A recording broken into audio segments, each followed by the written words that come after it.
تھے۔ لات کے تمام بتوں میں دیکھا گیا ہے کہ اس کے ایک ہاتھ میں کھجور کی شاخ ہوتی ہے اور وہ ایک شیر پر سوار رہتی ہے جسے عرب اسد اللات کہتے تھے۔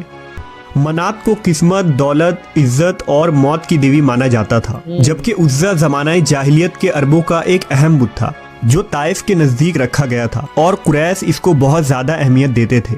خانہ کعبہ میں رکھے ہوئے بت توڑے جانے لگے اور اصل سچے رب کا نور چمکنے لگا۔ خانہ کعبہ سے بتوں کو ہٹانے کے بعد مختلف دیہاتوں اور بستیوں میں بنے ہوئے مندروں کے بتوں کی باری آ گئی۔ نبی صلی اللہ علیہ وسلم نے ہر چھوٹے بڑے بتوں کو توڑنے کا حکم دے دیا۔ چند مورخین کا کہنا ہے کہ فتح مکہ کے موقع پر منات کے بتوں میں ایک بت کو مشرکین بہت رازداری کے ساتھ عرب سے نکال کر سرزمین ہند کے جانب روانہ کر دیا اور وہ موجودہ ہندوستان کے گجرات میں پہنچا دیا گیا، جہاں اس بت کو ایک مندر میں منتقل کر دیا گیا جسے سومنات مندر کے نام سے جانا جاتا ہے۔ عرب کا وہ بت جس کا نام عزا تھا، اس بت میں ایسا کیا تھا جو لوگ پوجنے پر مجبور ہو جاتے تھے؟ یاد رہے یہ بات، اللہ کے نبی رسول خدا حضور صلی اللہ تعالی علیہ وسلم کے پیدائش سے پہلے زمانہ جاہلیت کا ہے۔ معزز سامعین اکرام، تو بنے رہیے اس ویڈیو میں، ہمارے اس یوٹیوب چینل پر اسی طرح کا معلومات والی ویڈیو اپلوڈ ہوتی ہے۔ تو آئیے ہم بڑھتے ہیں اب اپنی ویڈیو کی طرف۔ اس ویڈیو کو اچھی نیت کے ساتھ ہم اور آپ مل کر پلے کرتے ہیں۔ عرب جو اس قدر ذہین لوگ تھے، اس بے جان بت کی عبادت میں کیسے لگ گئے تھے؟ اس بت میں ایسا کیا تھا کہ ان کو پوجنے والوں کی تعداد میں اضافہ ہی ہوتا چلا جا رہا تھا؟ یہ بت عربوں کو ایسا کیا دکھاتے تھے کہ وہ اس کو پوجنے پر مجبور تھے؟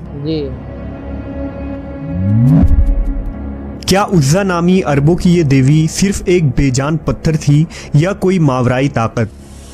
اس ویڈیو میں ہم زمانہ جاہلیت کے عربوں کی عظیم بت عزا کی تاریخ اور انجام کو جانیں گے۔ عرب قوم حضرت اسماعیل علیہ السلام کی نسل سے تعلق رکھتے ہیں۔ یہ لوگ پہلے توحید پرست تھے اور دین ابراہیمی پر تھے، لیکن پھر ابلیس نے انہیں کفر و شرک اور بت پرستی میں مبتلا کر دیا۔ مشرکین عرب کے بہت سے بت تھے، لیکن ان میں 3 بہت زیادہ اہمیت اور شہرت رکھتے تھے۔ ان کے نام لات، منات اور عزا تھے۔ لات، منات اور عزا کو عرب زمانہ جاہلیت سے ہی پوجتے آئے تھے۔ وہ ان کے آگے قربانی کرتے، ان سے منتیں مانگتے اور ان کا بڑا احترام کیا کرتے تھے۔ عرب لات، منات اور عزا ان تینوں بتوں کو ہی مانتے تھے، لیکن ان تینوں میں سب سے زیادہ بلند مقام عزا کو حاصل تھا۔ لفظ عزا عزت سے نکلا ہے، جس کے معنی سب سے زیادہ قابل عزت کے ہیں۔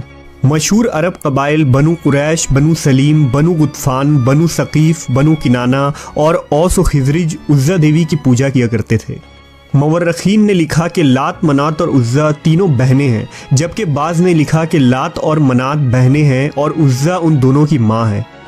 مشرکین کے عقائد کے مطابق لات امن، خوشحالی، رحم اور انتقام کی دیوی تھی، جبکہ مسافر اپنا سفر شروع کرنے سے قبل لات سے اچھے موسم اور حفاظت کے لیے دعائیں کیا کرتے تھے۔ لات کے تمام بتوں میں دیکھا گیا ہے کہ اس کے ایک ہاتھ میں کھجور کی شاخ ہوتی ہے اور وہ ایک شیر پر سوار رہتی ہے جسے عرب اسد اللات کہتے تھے۔ منات کو قسمت، دولت، عزت اور موت کی دیوی مانا جاتا تھا، جبکہ عزا زمانہ جاہلیت کے عربوں کا ایک اہم بت تھا جو طائف کے نزدیک رکھا گیا تھا اور قریش اس کو بہت زیادہ اہمیت دیتے تھے۔ قریش خانہ کعبہ کے گرد طواف کے وقت بھی ان بتوں کا نام لے کر نعرہ لگاتے تھے۔ دراصل لات، منات اور عزا کے 3 بت خانہ کعبہ میں بھی رکھے ہوئے تھے، لیکن یہ صرف علامتی بت تھے۔ اصل بت جن کے مندر بنے ہوئے تھے وہ ذات عرق کے علاقے میں تھے، جہاں عرب کے دور دراز کے علاقوں کے لوگ آ کر ان کی پوجا کیا کرتے تھے اور چڑھاوے چڑھاتے تھے۔ ان بتوں کے سامنے قربانی گاہیں بھی تھیں جہاں جانوروں کو ذبح کیا جاتا تھا۔ عرب یہ مانتے تھے کہ یہ دیویاں نعوذ باللہ اللہ کی بیٹیاں ہیں۔ عربوں کے نزدیک عزا عزت، حفاظت، افزائش نسل، حسن، جذبات اور محبت کی دیوی تھی۔ دراصل ان بتوں کے ساتھ 3 شیطانی چڑیلیں منسلک تھیں۔ دراصل یہ شیطان عورتیں ہوتی ہیں، یعنی مادہ شیطان۔